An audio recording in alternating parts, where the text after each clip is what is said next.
Yesterday was the most challenging day of my entire life.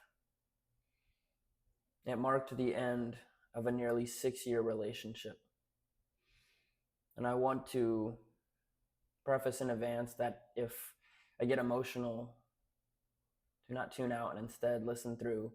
It's not my intention, but emotions are unpredictable in how they show up. And as a leader and as a man, I refuse to hide those and shut them out because that is a core part of why this experience was so difficult. It's the entire reason why it's so hard. And one of the biggest illusions that men have is that emotions are weak. My gosh, it's what makes life worth living. And every time I've been in a space where a man actually allowed himself to be vulnerable, and I'm not talking about, I'm not crying. I'm not talking about that. I'm talking about when a man actually stands there, faces it, and feels it around other people. Every single time I've witnessed that, others looked up to him, respected him, and admired him, both women and men. But there's been this convoluted image that it makes a man weak. And it's funny because it's literally so difficult. And I'm working on rewriting that script, but it is. It's hard. It's uncomfortable. It's one of the most difficult things to do. And that's why people avoid it. That's why many people run away from it. And there's a harmony. It doesn't mean let it run your life, but feel it, get back to a grounded place, and then make your decisions. That's the way to go about it. Anyways, a little bit of a tangent there, but I just wanted to preface that might come up, and I'm not going to hide it from you. I'm going to be real. I'm going to be raw. And anyways, yesterday marked the end of a nearly 6-year relationship. It wasn't always continuous. There were a few different breaks. Nonetheless, this time I know is for real. I know without a doubt.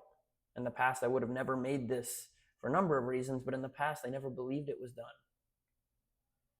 But it was at this point, in fact, when everything was better than it had ever been before, when we were more connected, more loving, each feeling deeper in our own faith, it's at this time that it actually ended, and we both knew that it was time. And relationships have always been a top priority for myself, even above faith. And I told myself for some time that that wasn't the case, but looking back, it's so clear. And relationships for myself and for so many of the other men that I speak with in a professional and personal context, relationships shape our identity. They certainly change our identity, but for many of us, we root our identity in the relationship. We become relationship centered. But despite breakups in the past, we always persevered. We always came back. And so that center that I felt was always able to return. And me and this beautiful woman, the most incredible woman I've ever met, I was in college. She was in high school. She was 18, now 23. And I'm now 27. And neither of us could have guessed that an Instagram message and a Chipotle date could have led to the growth and evolution that we experienced. Looking back into 2019 at the versions of who we were, it's unrecognizable. The amount of growth we've had, my gosh, is insane. And to go through that with a human being, for that being 20% of my life. And my heart goes out to so deeply the people who have ended 10, 15, 20-year relationships. I was in the Uber ride yesterday with a woman whose relationship ended after 27 years. I can't even imagine.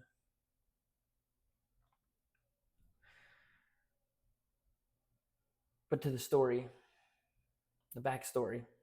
A year and a half ago, I went through a spiritual awakening. We nearly broke up, but a spiritual awakening ultimately saved that relationship. It deepened our connection with one another in ways that we never realized was possible at the time. And not only in that spiritual awakening did I realize innately that God was real, true, there, like I knew. It was no longer this thing that I pondered about every once in a while. It was a deep knowing. I also awakened to my masculine power and started the journey from boyhood to manhood. And I feel like that's a lifelong journey as well. At that same time, I let go of a profitable moving company. That spiritual awakening completely derailed me from what it is I was doing, because I realized I wasn't doing it with any type of purpose. It was just for the money. And in that business, there were months where I had $25,000 plus in profit, and I walked away from it. And I'm not saying this for any reason other than that was a knowing. I didn't do that on a hunch. I did that because I knew God was calling me into something greater to serve my fellow man in different ways. And so I walked away from that. And I transitioned into coaching in the blink of an eye. Realistically, without any experience, I just jumped in and said, I can do this. I can tell people what to do. I have good advice. Little did I know that's not what coaching is.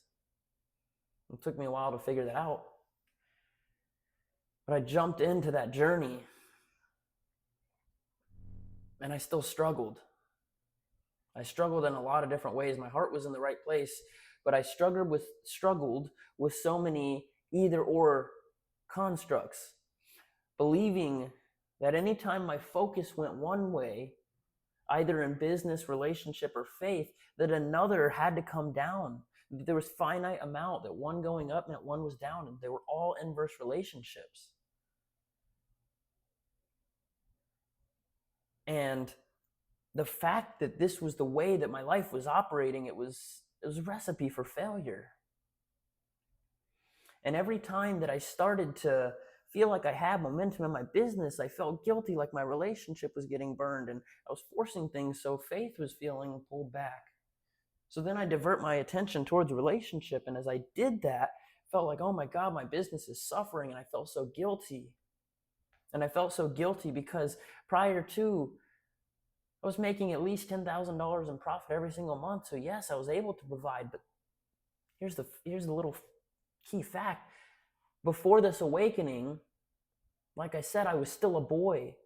So even though I was well off, I wasn't providing for my woman. I paid if we went out on a date, but I didn't pay for all the rent. I didn't pay for all of the groceries or all this stuff. If we went on a trip, I didn't pay for all of it. Even though I was making 4 or 5 times as much as her, I didn't take care of her in the way that I should. It's something I carry a lot of guilt for. But it's because I was in scarcity. I was still a boy. So now that I had awakened both to my masculine power and my spiritual essence, I wanted to provide. But now I didn't have the income. Now I was starting in this new thing. And so to go from over $10,000 a month to at best having months of $1,500 at my pure peak, it was humbling, to say the least. And in fact, I wasn't able to provide. Rent was $4,000. I built a lifestyle I really loved, and I wasn't able to keep up with it and also provide for her. So a lot of frustration came up. I had so much guilt. So I wasn't showing up fully in the relationship a lot of times. And that got so much better over time. There was so much growth, but this is where it started. And even though it was so much better, I realize now that my faith, at least, always came second to one of the others. And sure, I could talk about God first, but was I living it? Was I being the leader in that context of the word by being a good follower? And the coach that I just hired a couple days ago, which was a divine synchronicity, brought light to me that one of the best ways to be a good leader is to be a good follower. And he shared some beautiful insight with me that in order to become the badass coach that he now is, he had to go and be the best damn client he ever could. And I know without a doubt that if we want to lead our family, if we want to lead in organizations, if we want to lead in any capacity of the word, then following the greatest leader there ever was, our God, our Creator, and following after Him because He's laid us out a blueprint in many ways of how we can follow. But in reality, I wasn't. I wasn't following. I was a good man. I had integrity. I had loyalty. But it's very clear now, looking back, that the energetics behind it, that faith wasn't first. It wasn't. And it's hard to acknowledge. Now all this doom and gloom, and I had all these energetic blockages that held me back. The truth is, the last year and a half, where I've been stinted in many ways, was all very important. And these are all many external things I'm talking about, except the faith is truly internal. But the truth is that I was becoming the man that God had called me to be. I was becoming the leader that God had called me to be. That's what the last year and a half was about. And there's still a lot of work to be done. This is a journey, my friend. It's forever. And I recognize that that's what this time has been. And I recognize that it was all solidified yesterday. Because yesterday marked a very important piece of this journey. And that was the day that my faith actually became first. That my loyalty to God stood first. Now let me share.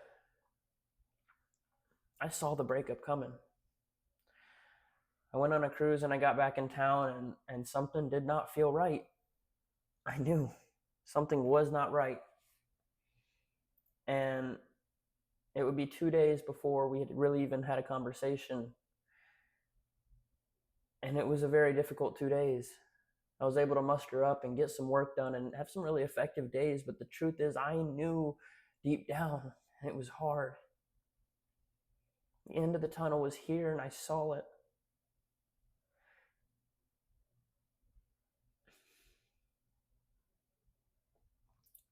And I was experiencing a lot of intense emotions. And in fact, the night before we met up, which I didn't know we were going to meet up, it hadn't been confirmed. But yesterday evening, I could not sleep. I woke up in the middle of the night and my body was hot and I was angry. My Aura ring marked, I don't have it on, it's on the charger. My Aura ring marked 5.5 hours of stress, which is crazy. And I woke up in rage. I woke up entirely controlled by my ego in a state. And all that was racing through my mind was retaliation, vengeance, manipulation. What could I tell this woman to keep her? What could I tell this woman to make her feel the pain that I'm feeling, as if she wasn't already in pain? And part of me wants to say I'm shameful or guilty of those feelings, but they're real. I'm angry. I was frustrated. So pissed off. I felt more betrayed than I've ever felt before. There are a number of reasons, and it's all valid. But I know that the feelings of wanting to hurt someone just because I feel hurt is not in alignment. But I didn't go back to sleep. I couldn't. My mind was racing, and I've never felt so in an egoic state ever before. I tried to turn off the thoughts, and I simply did not feel that I could, that I did not have the power. So the morning time rolled around, and I started into my morning routine, and part of my morning routine is reading A Course in Miracles. And it's a beautiful book. And it's I'm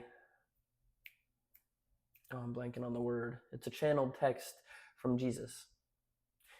And I read this as opposed to the Bible. It resonates more. It feels more of a connection to oneness. And I have no opposition to the Bible. It's just what connects with me. And so as I'm reading this book, and I'm going to go grab it because it's a vital part of the journey. And I feel it absolutely necessary to share the words that changed my life.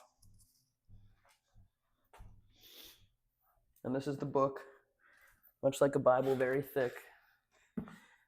And the words that connected for me, that took me out of this state, that actually enabled me to release my anger, was this: guilt feelings are the preservers of time. They induce fears of retaliation or abandonment, and thus ensure that the future will be like the past. This is the ego's continuity.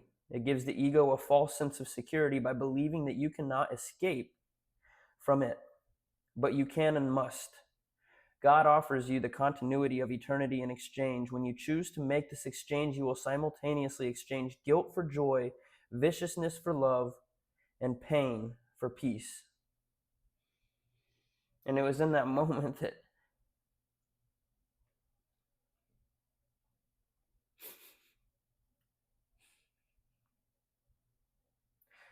I promised God that I would exchange my viciousness for love and my pain for peace. I went on to keep reading, and one more line stuck with me. What you consider worth cultivating, you will cultivate in yourself. And from the bottom of my heart, what I want to cultivate in this world more than anything is love. And so after reading that, the clarity was right there. And all these mean things that I had conjured up and wanted to say were gone. And I started to see clearly from my spirit, my soul, that the last thing I wanted to do was hurt the person I love the most.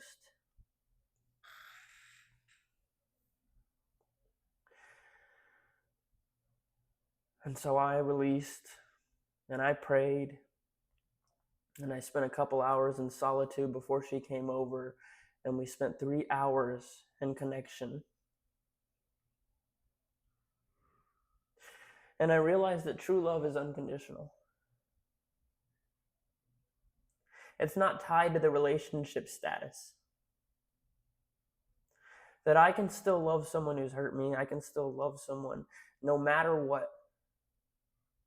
And never has her intention been to hurt me. It was a very conscious relationship. It was very beautiful. And that was the only possible way to end it. And the symbolism of what it truly was, which was love.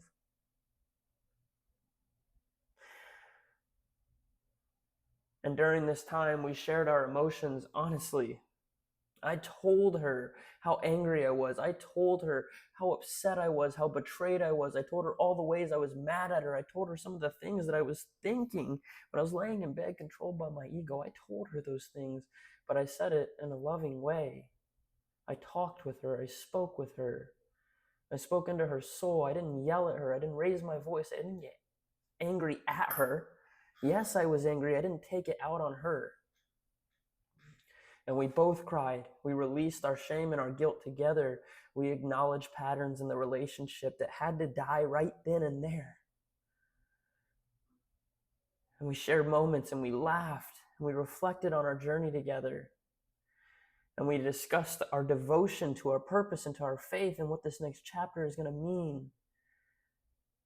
We looked each other in the eyes and the soul and saw each other for who we were and witnessed each other in all of these spectrum of emotions and felt God's presence deeper than we ever have. And we ended it all with prayer. And I can tell you right now that that was a much harder thing to do. It would have been much easier to take all the anger and rage out that I felt on her. It would have been easier, but it would have led to a harder finale. You see, because that would have felt good in the moment. But it would have hurt her so bad It would have hurt me so bad to hurt someone I love. What was the harder thing to do was go in with love. But you know what's a lot easier now? Is that we ended with love. There's no anger. There's no hatred towards one another. Maybe at the situation, yes, but I see her for her soul. We live in the same complex. I saw her in the parking lot today. We gave each other a big hug. And I wouldn't want it any other way. And I know that God made this point, the ending, because never before in my life would I have been able to show up like that. Never was I the man or the leader who was able to stop himself from the ego and show up entirely engulfed in his heart. Never before. That was the most courageous and hard thing I've ever had to do. For some people, it might not be. That's okay. But for me, it was the hardest thing. That was the most important person to me in the world. And to say goodbye, sure, I might see her around. But to say goodbye to the romantic relationship that I thought was my person for life, that I thought I was going to marry, that's hard. It's the hardest thing I've ever experienced, and I'm a deep, deep lover. I'm a Libra. But the one thing that I can say about all of this, as I chose faith over the relationship once and for all, and that's the big lesson here, is actually choosing faith and using the words of God to show up in my life and love and honor that. The one thing I can say is that I will carry no regret about how that ended. And yes, I have some regrets about ways I've acted in the past towards people and shown up in the world. And I know it all happens for a reason, yada, yada. But I have some regrets about the past. But one thing I will never regret is the way that I sat on that couch right there, right where it ended. I will never regret the way that I talked to her, loved her, and showed her unconditional love, even amidst me being more hurt than I've ever been hurt before. And I mean that from the bottom of my heart. This experience reinforced my commitment to serve the world as a leader with love and faith. Because I saw what happened here was healing. What happened with the unconditional love was healing of both of us. And today is easier because yesterday was so damn hard. Doesn't mean today is easy, but it's a hell of a lot easier than it would have been if I yelled and I screamed and I attacked and she left. And deep down in my soul, I know that I hurt someone. And so the final words I want to end on, and I hope this has been an inspiration for you and your leadership in the world, and if you're a man, your ability to show up as a real man, because that is what real men do. They don't cause more damage to the world because they're hurt. You know the saying, hurt people, it's fucking true, but it doesn't have to be. People only hurt people because they're hurt. But what if when you got hurt, you turned around and gave love? It's part of what being a leader is. So the final note I want to end on is thank God. I genuinely thank you, God, for the strength and the courage